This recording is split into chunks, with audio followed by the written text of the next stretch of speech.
his opening remarks, some of his prepared remarks were released. And he writes, in my view, the most important job of the central bank is to prevent depressions and hyperinflations. Do you agree with him? And do you believe him? Look, can we just back up just a tiny little bit? And that is, the Banking Committee should be holding a hearing tomorrow. But it should not be a business as usual, let's grease the skids and run through Donald Trump's nominee for the Fed. Instead, we should be having an oversight hearing about Donald Trump's unprecedented attacks on the independence of the Fed. He has made 3 hard runs at the Fed over the past few months, trying to fire Jerome Powell just on his own, trying to fire Jerome Powell for cause, trumping up charges around how much money he had spent in the Fed building rehabilitation, and now trying to fire Lisa Cook. Donald Trump is making a move to try to destroy the independence of the Federal Reserve Bank, unlike anything that has ever been done in American history. And right now, the Republicans who run the committee are saying, let's just have a business as usual. Let's bring up the Donald Trump nominee and move him on through. And I just want to be clear. I think that is a mistake. I think we have a responsibility to address this question of Fed independence first. Senator Warren, let's talk about Lisa Cook there in the seat that, of course, is getting a lot of attention. Your colleague from North Carolina, Senator Tillis, earlier today said he would not consider nominating someone to take her place while the litigation was ongoing. If the Supreme Court, for example, does rule, in fact, that while the litigation is ongoing to figure out whether her firing was, in fact, legal, would you be willing to block Donald Trump's nominee to fill that seat? Look, Donald Trump cannot fire Lisa Cook based on at least the facts or non-facts that have been presented thus far. Again, this is about independence of the Fed and Donald Trump's efforts to seize control over the Fed. And yes, I would try to block that. And I would think the Republican senators who also care about independence of the Fed would do the same. You know, I just want to remind everyone why we have an independent Fed. And that's true whether you have a Democrat in the White House or a Republican in the White House.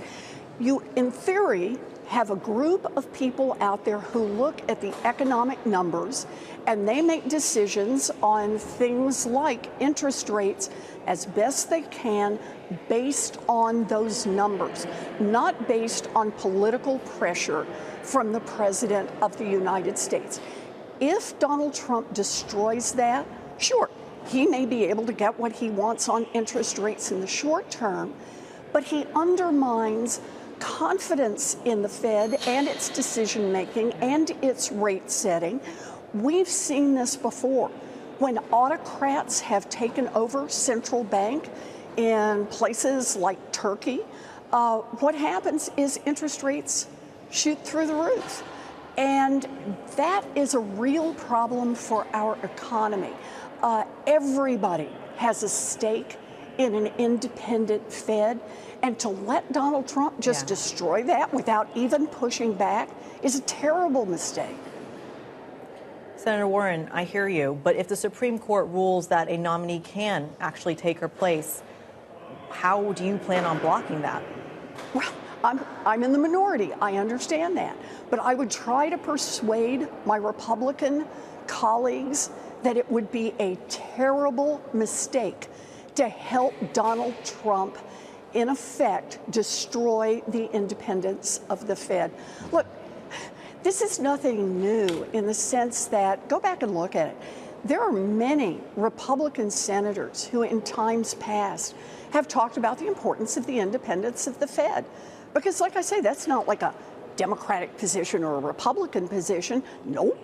It's a position that those of us who try to watch this about how regulation of the economy works understand that from the beginning, providing some insulation for the financial decision makers, like the people who set interest rates, to insulate them from the political side of the house, from the President of the United States, is ultimately good for the economy. And it's why our Fed's interest rate setting is the gold standard for the world, and Donald Trump wants to burn that down. Senator, I know that this sounds like it's turning into a hearing that will be atypical tomorrow and something that we're going to be watching and bringing to our viewers and listeners here on Bloomberg. I do want to ask you about a couple of other stories that are making news today, and one that's from the New York Times that has to do, strangely, with the New York mayoral race. Not something I would tend to ask you about, but Donald Trump is reportedly considering giving roles to some of the candidates in the New York mayoral race, including Eric Adams, for potentially a job at HUD. The idea would be, including, by the way, Curtis Sliwa as well, to clear a lane for Andrew Cuomo. I don't know if you buy that reporting, but you would have to clear a nominee to run HUD, correct? Is that something you would be prepared to do, Secretary Adams? Well, it depends on what he is nominated for. There are a lot of jobs at HUD that don't require Senate confirmation. We already have a head of HUD. I don't know what Donald Trump is proposing, but the part that's triple underlined here is that Donald Trump supports Andrew Cuomo to be mayor of New York, period. That's all this is about. And he is willing to bring the force of the United States government to use his tools as president of the United States, not on behalf of the people of the United States, not on behalf of finding the best nominee for position at HUD, but to be able to manipulate the mayoral race to try to help Andrew Cuomo in New York City. I think that's not only wrong for Donald Trump, I can't imagine that this is going to make the people of New York City say, woo-hoo, Andrew Cuomo is my guy.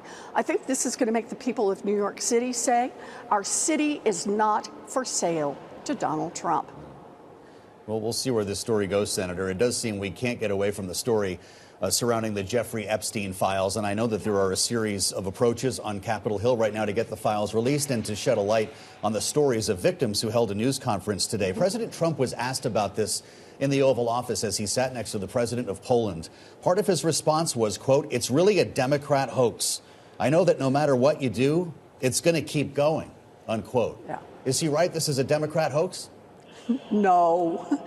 Look, this is not the Democrats.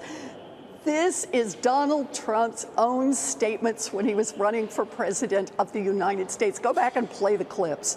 When he and other Republicans promised that if Donald Trump became president and Republicans were in control, they were going to release all of the Epstein files. So do it. Just do it. And I don't mean release part of them, do a little blackout, a little here, a little there. That's what's keeping this story alive.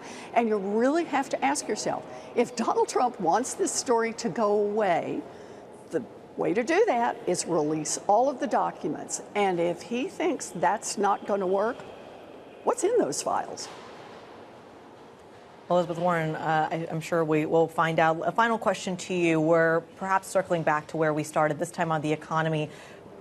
One of the big criticisms that we know Jay Powell has faced from various members of Washington, including Donald Trump, and I believe from yourself as well, is not cutting interest rates in the face of inflation. It's something Stephen Miran has been talking about quite significantly as well. Can you just explain to our Wall Street audience that's tuning into this program here why rate cuts make sense if there's a risk of exacerbating the impact of Donald Trump's tariffs on inflation? So I started in 2 years ago saying that the data on inflation, showing that inflation was coming down, that inflation was under better control, meant that Powell should start rate cuts. I thought that was entirely appropriate. I did my best to persuade him in a very public way, and obviously I did not succeed. They did one rate cut, but that was it. Now what Powell himself said last month was, if Donald Trump had not created so much chaos with the tariffs and what he's done to the economy, that the Fed would have cut rates last February. So think about that. That means that basically for 6 months now, Americans have been paying more on their credit cards, they've been paying more on interest on their car loans, and more on interest on home mortgage, home equity lines of credit, paying more because of the chaos that Donald Trump has created with tariffs. So look, I've been someone who thinks interest rates should come down, but the biggest obstacle to that happening is Donald Trump himself. If he wants to see interest rates come down, then stop creating this kind of chaos in the economy and stop this tariff 50%, 10%, 127% that keeps businesses from being able to plan, keeps businesses from buying new equipment and making investments, keeps businesses from hiring more people. Donald Trump is the #1 reason in America that we do not have a lower interest rate today.